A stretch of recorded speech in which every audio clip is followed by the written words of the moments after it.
السلام عليكم ورحمة الله وبركاته. الحمد لله والصلاة والسلام على رسول الله وعلى آله وأصحابه عباد الله، أما بعد. فقد قال الله تعالى في كلامه القديم الفرقان المجيد: أعوذ بالله من الشيطان الرجيم، بسم الله الرحمن الرحيم. الحج أشهر معلومات. وقال أيضا: وأتموا الحج والعمرة لله. وقال أيضا: ولله على الناس حج البيت من استطاع إليه سبيلا. صدق الله العظيم. قال النبي صلى الله عليه وسلم: تابعوا بين الحج والعمرة. وقال أيضا: من أراد الحج فليعجل، أو كما قال عليه الصلاة والسلام. صدق النبي صلى الله عليه وسلم. அளவற்ற அருளாளன், நிகரற்ற நிறைந்த அன்பாளன், எல்லாம் வல்ல அல்லாஹுவின் திருப்பெயரை போற்றி அகில உலகத்திற்கு அருட்கொடையாக அருளப்பட்ட அண்ணல் நபிகள் நாயகம் ஸல்லல்லாஹு அலைஹி வஸல்லம் அவர்களை போற்றி எனது உரையை ஆரம்பம் செய்கின்றேன். அன்பிற்கினிய அல்லாஹுவின் நல்லடியார்களே, எல்லாம் வல்ல அல்லாஹுவின் கிருபையினால் புனிதமான மாதமாக இருக்கக்கூடிய, அதிலும் குறிப்பாக ஹஜ்ஜுடைய மாதமாக இருக்கக்கூடிய துல்கஅதா எனும் மாதத்தில் இறையில்லத்தில் நாம் எல்லாம் அமர்ந்து கொண்டிருக்கிறோம். கண்ணியமிக்கவர்களே, இந்த ஹஜ்ஜுடைய மாதங்கள் குறித்து எல்லாம் வல்ல அல்லாஹ் அல் குர்ஆனிலே சூரத்துல் பக்ரா என்ற அந்த சூறாவிலே 197வது வசனத்திலே அல்லாஹ் ரப்புல் ஆலமீன் சொல்லுகின்ற பொழுது, அல் ஹஜ்ஜு, ஹஜ்ஜி செய்வது என்பது, அஷ்ஹுரும் மஅலூமாத், அறியப்பட்ட சில மாதங்களாக இருக்கின்றன என்று எல்லாம் வல்ல அல்லாஹ் அல் குர்ஆனிலே பேசுகிறான். அப்ப ஹஜ்ஜி என்பது அறியப்பட்ட சில மாதங்களில் செய்வதற்குத்தான் ஹஜ்ஜி. ஆண்டு முழுவதும் எல்லா மாதங்களிலும் ஹஜ்ஜி செய்ய முடியாது என்பதனை எல்லாம் வல்ல அல்லாஹ் இந்த வசனத்திலே குறிப்பிட்டு கூறுகிறான். அறியப்பட்ட சில மாதங்கள் என்று சொன்னால், புனித ரமலான் மாதம் முடிந்த பிறகு ஷவ்வால் மாதம் ஆரம்பமாகி விடுகிறது. புனித ரமலானில் நோன்பு எனும் கடமையை நாம் நிறைவேற்றிவிட்டு அதற்கு அடுத்து பிறக்கக்கூடிய அந்த மாதம் ஷவ்வால் மாதம், அதாவது சென்ற மாதம், பிறை மாதம். அப்ப இந்து மாதம், நடப்பு மாதம் துல்கஅதா மாதம். அப்ப ஷவ்வால் மாதம் என்பது ஹஜ்ஜினுடைய மாதமாக இருக்கிறது. நடப்பு மாதம் துல்கஅதா என்பது ஹஜ்ஜுடைய மாதமாக இருக்கிறது. எதிர்வரக்கூடிய துல் ஹஜ்ஜி மாதம் அதுவும் ஹஜ்ஜுடைய மாதமாக இருக்கிறது. கிட்டத்தட்ட 3 மாதங்கள் அல்லாஹ் அஷ்ஹுருன் என்று சொல்லுகிறான். ஷஹர் என்று சொன்னால் ஒருமை, ஒரு மாதம். அஷ்ஹுருன் என்று சொன்னால் பல மாதங்கள். அப்ப பன்மையாக பயன்படுத்துகிறான். அப்ப 3 வருகின்ற பொழுது அது பன்மையாக ஆகிவிடுகிறது. எனவே ஹஜ்ஜினுடைய மாதங்கள் என்று இறைவன் குறிப்பிடுகின்ற பொழுது 3 மாதங்கள் என்று இந்த வசனத்தில் குறிப்பிடுகிறார். ஸல்லல்லாஹு அலைஹி வஸல்லம் அவர்கள் இந்த வசனத்திற்கு விளக்கம் தருகின்ற பொழுது அந்த 3 மாதங்கள் எந்த மாதம் என்று சொன்னால், ரமலான் மாதம் முடிந்த பிறகு வரக்கூடிய ஷவ்வால் மாதம்.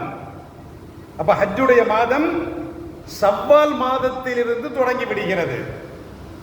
அப்ப நடப்பு மாதம் இந்த மாதம் துல்காதா மாதம். அப்ப இதுவும் ஹஜ்ஜுடைய மாதம்.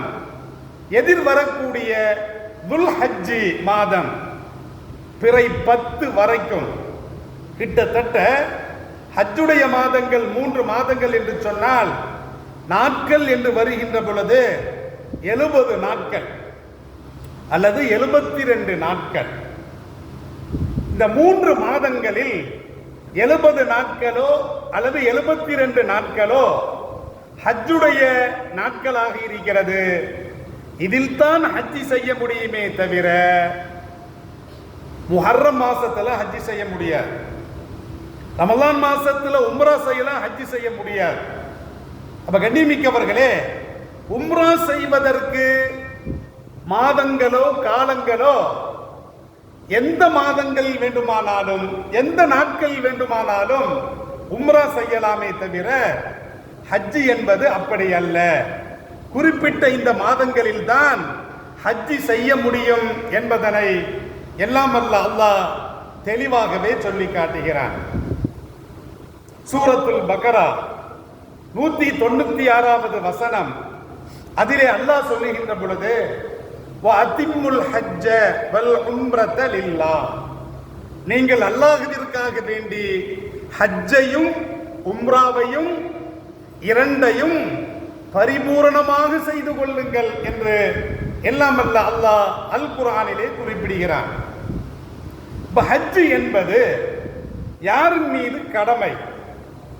இன்னொரு வசனத்தில் சூரத்து ஆல இம்ரான் 3வது சூரா 97வது வசனம், அதிலே அல்லாஹ் குறிப்பிடுகின்ற பொழுது வலில்லாஹி அலன்னாசி ஹஜ்ஜுல் பைத்தி மனிஸ்ததா இலைஹி சபீலா, மக்களின் மீது அல்லாஹ்விற்காக வேண்டி புனித ஹரம் ஷரீஃபிற்கு சென்று ஹஜ் செய்வது கடமை. யார் மீது கடமை? மனிஸ்ததா இலைஹி சபீலா, சென்று வருவதற்கு, சென்று திரும்பி வருவதற்கு எவருக்கு உடல் பலமும் பணபலமும் இருக்கிறதோ அவரின் மீது அல்லாஹ்விற்காக வேண்டி புனித ஹரம் ஷரீஃபிற்கு சென்று ஹஜ் செய்வது கடமை என்பதை எல்லாம் வல்ல அல்லாஹ் தெளிவாகவே சொல்லி காட்டுகிறான். கண்ணியமிக்கவர்களே, நாம என்ன நினைக்கிறோம்? இஸ்லாத்தின் கடமைகள் 5. 1 கலிமா தய்யிபா லா இலாஹ இல்லல்லாஹ், 2வது தொழுக, 3வது நோன்பு, 4வது ஜக்காத்து, 5வது ஹஜ்ஜி. ஹஜ்ஜி 5வது கடைசியில் வருகிறது. அப்ப இறப்பதற்கு முன்னால் ஹஜ்ஜி செஞ்சா போதும். நாம் பணியில் இருக்கின்ற பொழுது பணி நிறைவு அல்லது ஓய்வுக்கு பிறகு ஹஜ்ஜி செஞ்சால் போதும். கடைசியில் சொல்லப்பட்ட கடமை அல்ல. வரிசையில் 5வது வருகிறது, வரிசையில் கடைசியில் வருகிறது. அதனால கடைசியில செய்யணும் அப்படின்னு எந்த இடத்திலும் கிடையாது. இப்போ ஹஜ்ஜுடைய மாசத்துல ஒருத்தர் இஸ்லாத்துக்கு வர்றார், அல்லது நோம்புடைய மாசத்துல ஒருத்தர் இஸ்லாத்திற்கு வர்றார். அவர் மீது என்ன கடமையாயிரும்? நோம்பு கடமையாயிரும். நோம்பு காலத்தில் ஒருத்தர் இஸ்லாத்தில் வந்தால் அவர் மீது என்ன கடமையாகிறோம்? நோம்பு கடமையாகிறோம். ஹஜ்ஜுடைய மாசத்துல ஒருத்தர் இஸ்லாத்திற்கு வர்றார், அவருக்கு பணபலம் இருக்கிறது, உடல் பலம் இருக்கிறது, என்ன கடமையாயிரும்? ஹஜ்ஜி கடமையாயிரும். கடைசியில தான் கடமை. இப்பதான் இஸ்லாத்துக்கு வந்திருக்கிறார். அப்ப இப்ப ஹஜ்ஜிலாம் கடமை கிடையாது. மண்டையை போடுறதுக்கு முன்னால தான் ஹஜ்ஜி கடமை. என்று இஸ்லாமியர்கள் தவறாக நினைத்துக் கொண்டிருக்கிறார்கள். இஸ்லாத்தில் கிடையவே கிடையாது. ஹஜ்ஜி யார் மீது கடமை என்று சொன்னால் ஒன்று முஸ்லிமாக இருக்க வேண்டும். அப்ப முஸ்லிம் அல்லாதவரின் மீது ஹஜ் என்பது கடமை இல்லை. இரண்டாவது, பருவ வயதை அடைந்திருக்க வேண்டும். குழந்தைகள் மீது ஹஜ் கடமை கிடையாது. குழந்தைகள் ஹஜ்ஜி செய்தால் ஏற்றுக்கொள்ளப்படும், அதற்கு சன்மானம் கூலிகள் வழங்கப்படும். ஆனால் குழந்தைகளின் மீது ஹஜ் கடமை கிடையாது. மூன்றாவது, புத்தி சுவாதீனம் உள்ளவராக இருக்க வேண்டும். பைத்தியம் முஸ்லிமா இருக்குது, அந்த பைத்தியம் நல்ல கோடீஸ்வர பைத்தியமா இருக்குது, அதற்காக ஹஜ்ஜுக்கு அனுப்பி வைக்க முடியுமா? இஸ்லாத்துல பைத்தியத்தின் மீது ஹஜ் என்பது கடமை கிடையாது.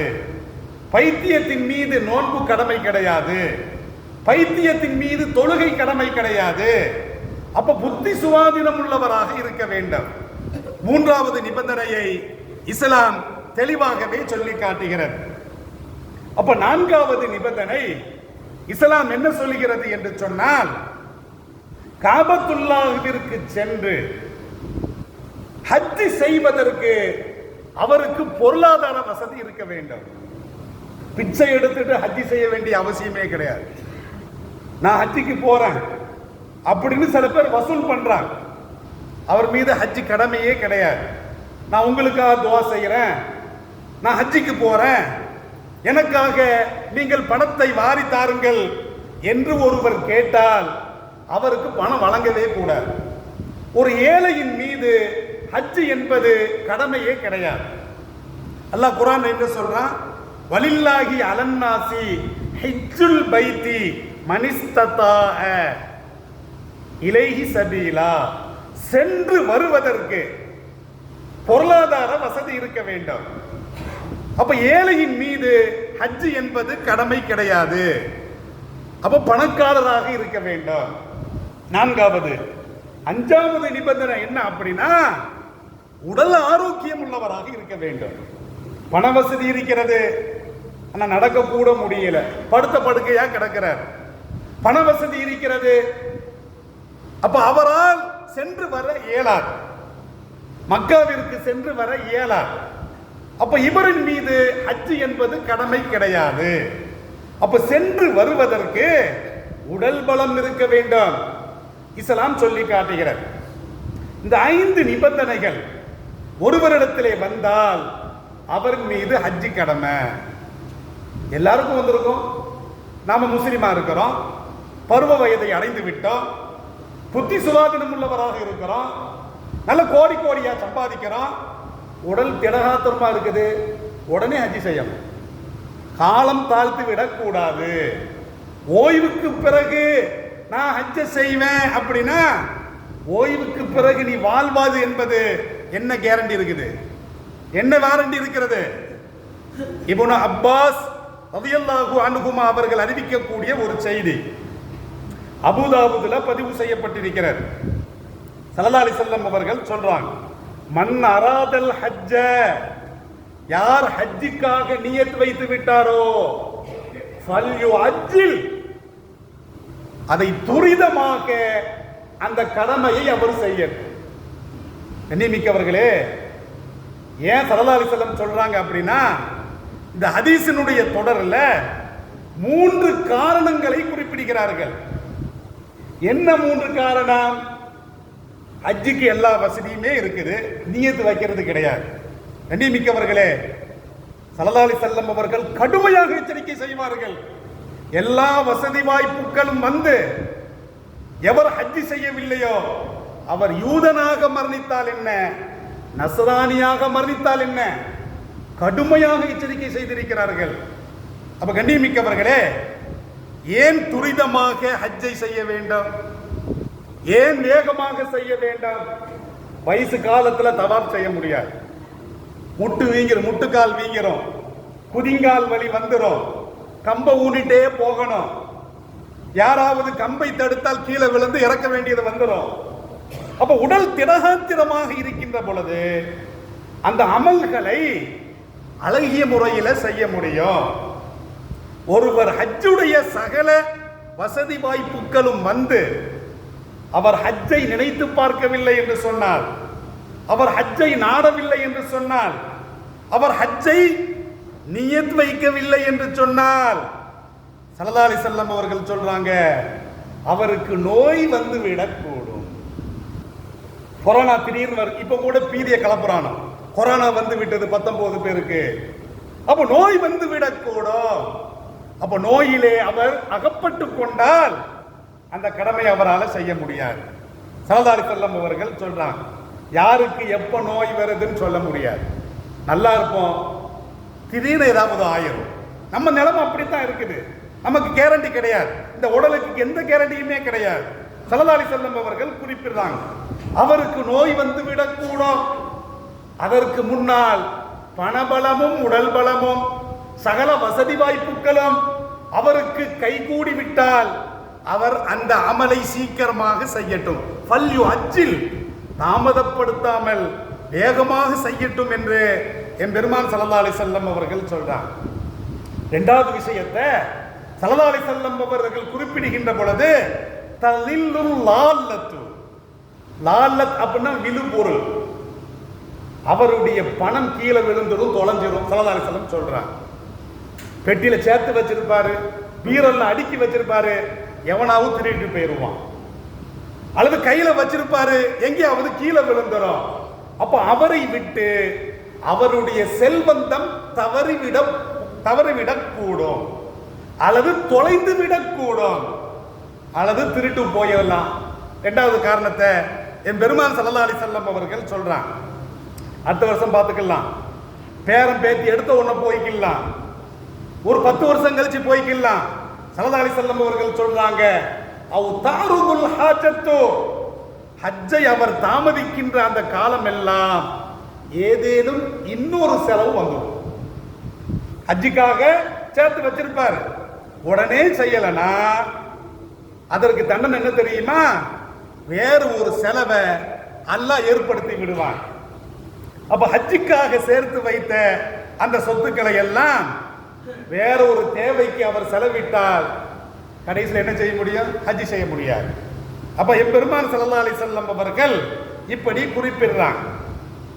அப்ப ஹஜ்ஜை ஸல்லல்லாஹு அலைஹி வஸல்லம் அவர்கள் வாழ்க்கையில ஒரே ஹஜ்ஜி செஞ்சிருக்கிறாங்க. உம்ராவை ஸல்லல்லாஹு அலைஹி வஸல்லம் அவர்கள் 4 உம்ராக்கள் செஞ்சிருக்கிறாங்க. ஹஜ்ஜி எப்போது கடமையாகுது அப்படின்னா ஹிஜ்ரி 9ஆம் ஆண்டு ஹஜ்ஜி கடமையாகுது. ஹிஜ்ரி 10ஆம் ஆண்டு எம்பெருமான் ஸல்லல்லாஹு அலைஹி வஸல்லம் அவர்கள் வாழ்க்கையில உருப்படியாக ஒரே ஹஜ்ஜை அழகிய முறையிலே நிறைவேற்றி விட்டு ஹஜ்ஜில என்ன செய்யணும், என்ன அமல் செய்யணும், எந்த இடத்திற்கு போக வேண்டும் என்பதை விபரமாக ஸல்லல்லாஹு அலைஹி வஸல்லம் அவர்கள் சொல்லுறாங்க. அதுக்கு அடுத்த வருஷம் இருக்க மாட்டாங்க. அப்ப கண்ணியமிக்கவர்களே, அப்போ ஆயில்ல ஒரு கடமை ஹஜ் என்பது, அதுக்காக ஆயில்ல கடைசியில செய்யணுங்கிறது அல்ல, வாழ்நாளில் இந்த நிபந்தனைகள் கூடிவிட்டால் அவர் மீது ஹஜ்ஜி கடமை என்று இஸ்லாம் சொல்லி காட்டுகிறார். ஹஜ் என்பது சில பேர் பயம் காட்டுவான், அங்க போனா இறந்துருவாங்க, அங்க போன நோய். ஹஜ் இலகுவான கடமை. எதுக்கு கஷ்டமா இருக்குது அப்படின்னா, ஒரு புது இடத்துக்கு போறோம், அறியாத ஒரு இடத்திற்கு போகின்ற பொழுது அந்த இடம் எங்க இருக்குது என்பதை தேடி பிடிப்பதுதான் கஷ்டம், அவ்வளவுதான். அந்த இடத்திற்கு சென்று எந்த இடத்துல என்ன அமல் செய்யணும் என்று தேடி அலைவதுதான் கஷ்டமே தவிர அந்த அமல் செய்யறது கஷ்டமே கிடையாது. கண்ணியமிக்கவர்களே, சுருக்கமாக ஹஜ்ஜினுடைய ஒரு அறிமுகம். ஹஜ் என்பது 3 வகை இருக்கிறது. ஹஜ் என்பது எத்தனை வகை இருக்குது? 3 வகை ஹஜ் இருக்கிறது. ஒன்னு ஹஜ் இஃப்ராத், ஹஜ்ஜ மட்டும் செய்யறது. இந்த ஹஜ்ஜ மட்டும் செய்யறது 5 நாள் போதும். எத்தனை நாள்? 5 நாள் போதும். 5 நாள்னா எப்படி அப்படின்னா, அடுத்த மாசம் துல்ஹஜ் மாதம் யௌமு தர்வியா. யௌமு தர்வியா அப்படின்னா துல்ஹஜ் பிறை 8 மினாவுடைய நாள், மினாவுல தங்கணும், ஒரு நாள் ஃபுல்லா தங்கணும். துல்ஹஜ் பிறை 9 அரபாவுல தங்கணும். அந்த துல்ஹஜ் பிறை இரவுல முஸ்தலிஃபாவுல தங்கணும். அப்போ துல்ஹஜ் பிறை 10 நமக்கு பெருநாள். அப்ப ஹாஜிகளுக்கு துல்ஹஜ் பிறை 10ஆம் நாள் பெரிய சாத்தானுக்கு மட்டும் 7 கல்லை எறிவான். முதல் நாள் ஹஜ்ஜுடைய நாள்ல, யௌமுன் நஹருடைய நாள். அதுக்கப்புறம் ஐயாமு தஷ்ரீக் பிறை 11, 12 மினாவுல தங்கி சின்ன சாத்தான், நடு சாத்தான், பெரிய சாத்தான், இப்படி 3 சாத்தான்களுக்கு கல்லெறிய வேண்டும். பிறை 11ல கல்லெறியணும், பிறை 12ல கல் எறிஞ்சி முடிஞ்சு மினாவிலிருந்து திரும்பி வந்தால் போதும். சூரியன் மறைந்த பிறகு மினாவிலே தங்கினால் பிறை 13லையும் தங்கி கல்லெறியணும். இப்ப அரபு நாடுகள் இருந்து வர்றாங்க, அல்லது மக்காவிலே ஒருத்தர் இருக்கிறாரு. இவர் ஹஜ்ஜி செய்வார்னா இந்த ஹஜ்ஜி மட்டும் செய்வார். ஹஜ்ஜை இஃப்ராத், ஹஜ்ஜை மாத்திரம் செய்யறது. எத்தனை நாள்? 5 நாள் ஹஜ்ஜி இது போதும். இப்ப இவர் என்ன செய்வாரு? ஹஜ்ஜை மட்டும் செய்வார் அப்படின்னா நேரா என்ன செய்வாரு அப்படின்னா, நேரா ஹரம் ஷரீஃபிற்கு சென்று தவாஃபுல் குதூம், வருகை தவாஃப், தான் ஹஜ்ஜுக்கு வந்திருக்கிறேன் என்பதற்குண்டான தவாஃபை, அதற்கு அரபியில பேரு தவாஃபுல் குதூம். ஹஜ்ஜு மட்டும் செய்யறவர் அவர் என்ன செய்வார் அப்படின்னா, அவர் தவாஃபை செஞ்சிருவார். இப்படி தவாஃப் செஞ்ச முடிஞ்ச பிறகு மினாவுல போய் பிறை 8ல தங்குவார். துல்ஹஜ் பிறை 8ல தங்குவார். ஒரு நாள் ஃபுல்லா தங்கி மறுநாள் காலை பிறை 9 அரஃபாவுடைய நாள் ஆயிரும்.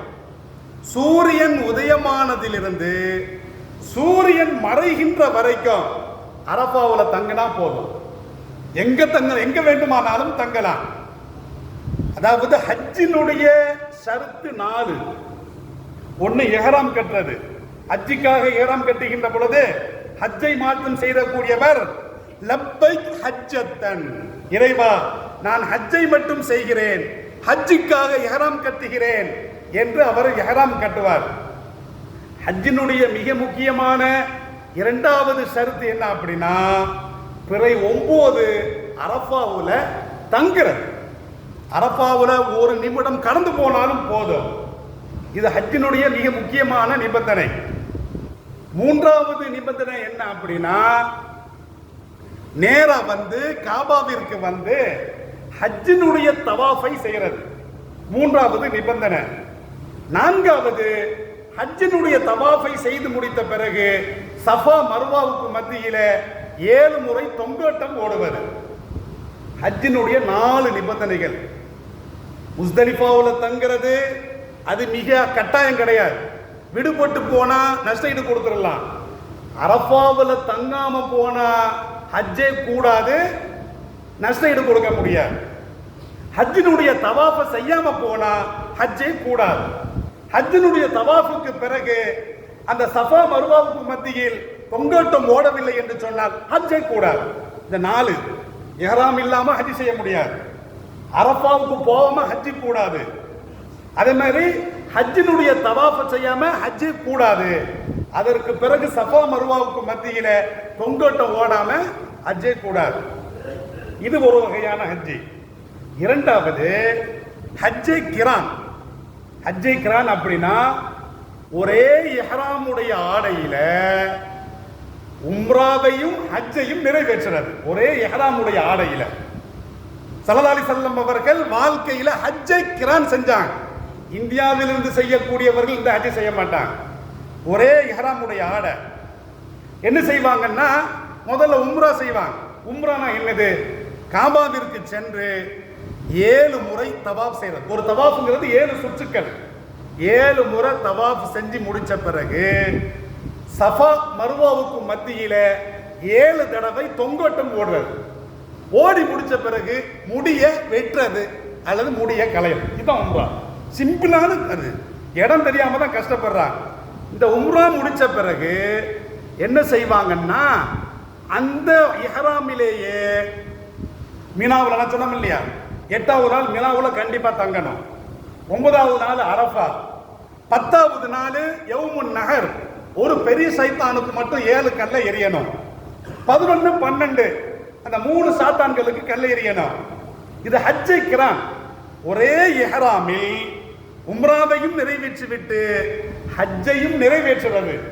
இதை ஸல்லல்லாஹு அலைஹி வஸல்லம் அவர்கள் செஞ்சிருக்கிறாங்க.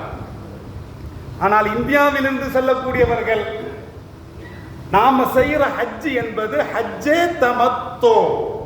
ஹஜ்ஜே தமத்து என்ன அப்படின்னா, இங்கிருந்து போறான், இஹ்ராம் கட்டிட்டு போறான்.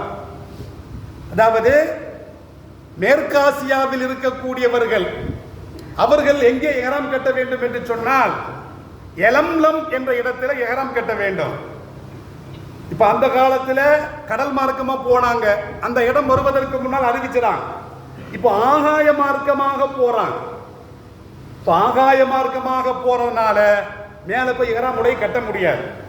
அதனால இங்கிருந்து இஹ்ராம் உடைய கட்டிட்டு போறான், சென்னையில இருந்து கட்டிட்டு போறான்.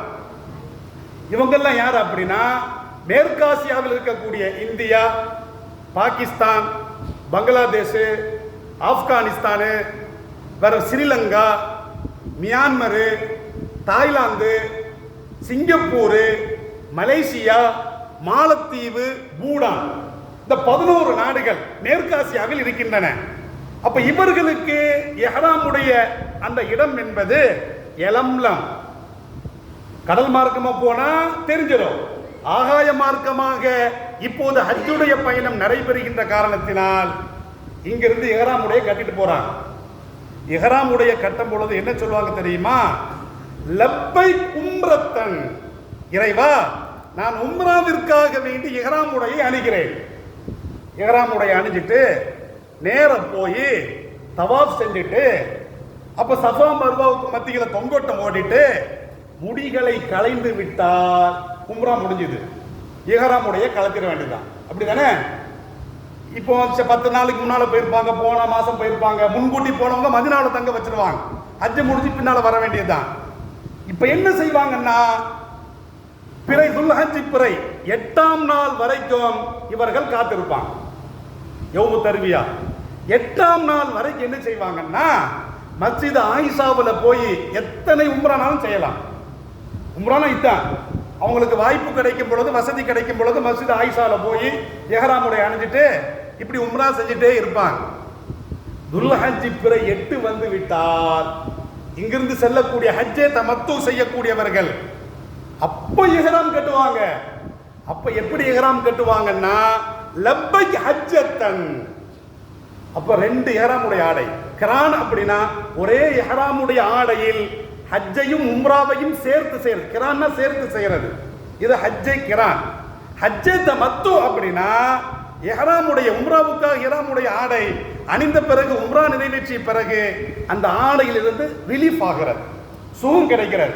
சாதாரண இஹ்ராமுடைய சமயத்தில் முடிய வெட்டக்கூடாது, நகை வெட்டக்கூடாது, சோப்பு தேய்க்கக்கூடாது, எண்ணெய் தேய்க்கக்கூடாது, அதுல இருந்து ரிலீஃப் ஆயிடுவாங்க. அப்ப துல்ஹஜ் பிறை 8ஆம் நாள் இங்கிருந்து செல்லக்கூடியவர்கள் உம்ராவுக்கு ஹஜ்ஜுக்காக இஹ்ராம் கட்டி மினாவுல அந்த அதிகாலை ஃபஜ்ரிலிருந்து அந்த 5 வக்து ஒரு நாள் ஃபுல்லா தங்குவாங்க. பிறகு மறுநாள் ஃபஜ்ர் தொழுது முடிச்ச பிறகு சூரியன் உதயமான பிறகு அரஃபாவுக்கு போகிறது, அரஃபாவுல தங்குறது. பிறகு முஸ்தலிஃபாவுக்கு இரவுல தங்குறது. முஸ்தலிஃபாவுல போய் தான் 70 கற்களை பொறுக்க வேண்டும். 70 கற்கள். 70 கற்கள் அப்படின்னா முதல் நாள் 7 கற்கள் ஒரே சைத்தானுக்கு கல்லிடுறது. மீதி 2 நாள் அல்லது 3 நாள் ஒரு சைத்தானுக்கு 7 கல்லு, 3 சைத்தானுக்கு 21 கல்லு, 3 நாளைக்கு 63 கல்லு. அப்ப 63 7 70 கல்ல முஸ்தலிஃபாவுல பறக்குவாங்க.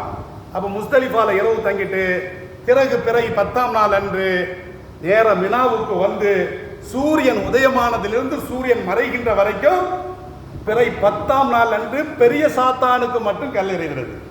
பிறை 11 12 12ல அந்த சூரியன் மறைவதற்கு முன்னால் வந்துடணும். சூரியன் மறைஞ்ச பிறகு மினாவில் இருந்தா பிறை 13 3 தினங்கள் 3 சாத்தானுக்கு, ஒரு சாத்தானுக்கு 7 கல்லு. அப்போ ஒரு நாளைக்கு 21 கல்லு, 3 நாளைக்கு 63 கல்லு. முதல் நாள் 7 கல்லு எரிஞ்சிருக்கிறோம், 70 கல்லு. முடிஞ்ச பிறகு நேரா வந்து குர்பானி நம்ம சர்பா கொடுத்துருவாங்க. குர்பானி கொடுத்த பிறகு முடிய கலைஞ்சிருந்தோம். முடிய கலைஞ்ச பிறகு சின்ன தகலில்லாம் இஹ்ராமுடைய ஆடையிலிருந்து ரிலீஃப் ஆயிருந்தோம். அப்ப முடிய வெட்டிக்கலாம், அத்தர் போட்டுக்கலாம், என்ன செஞ்சுக்கலாம். மனைவியோடு கூடக்கூடாது. மனைவியோடு எப்போ கூடணும்னா ஹஜ்ஜுடைய தவாஃப், தவாஃபுல் இஃபாலா, ஹஜ்ஜுடைய தவாஃப். அது பிறை 10 செய்வது ஏற்றமானது. அது என்ன செய்வாங்கன்னா, அந்த குர்பானி முடி களைஞ்ச பிறகு இஹ்ராமுடைய ஆடைய களைஞ்சிருவாங்க. ஹஜ்ஜுடைய தவாஃப் செய்யறதற்கு இஹ்ராமுடைய தேவையில்லை. ஆனா அந்த தவாஃபு கட்டாயமானது. தவாஃபுல் இஃபாலா, தவாஃபுல் ஹஜ் என்று சொல்லப்படுகிறது. பிறை 10ஆம் நாள் அன்று தவாஃப் செஞ்சு முடிச்ச பிறகு சை முடிச்சா ஹஜ் முடிஞ்சது. சிம்பிளான காரியம். சில பேர் இதை இழுத்து பெருசாக்கி ஹஜ் செய்யக்கூடாத அளவுக்கு வயசானவங்க பயப்படுவாங்க. ஹஜ் சிம்பிளான காரியம். எனவே இன்ஷா அல்லாஹ் அடுத்த வருஷமாவது நியத்து வைக்க, இந்த வருஷமே ஸ்ட்ராங்கா நியத்து வச்சிடணும். இன்ஷா அல்லாஹ் நம்ம அந்த வசதி வாய்ப்பு உள்ளவர்கள் அல்லாஹ்விற்காக வேண்டி அந்த ஹரம் ஷரீஃபை நாம் கண்டிப்பாக தரிசிக்க வேண்டும்.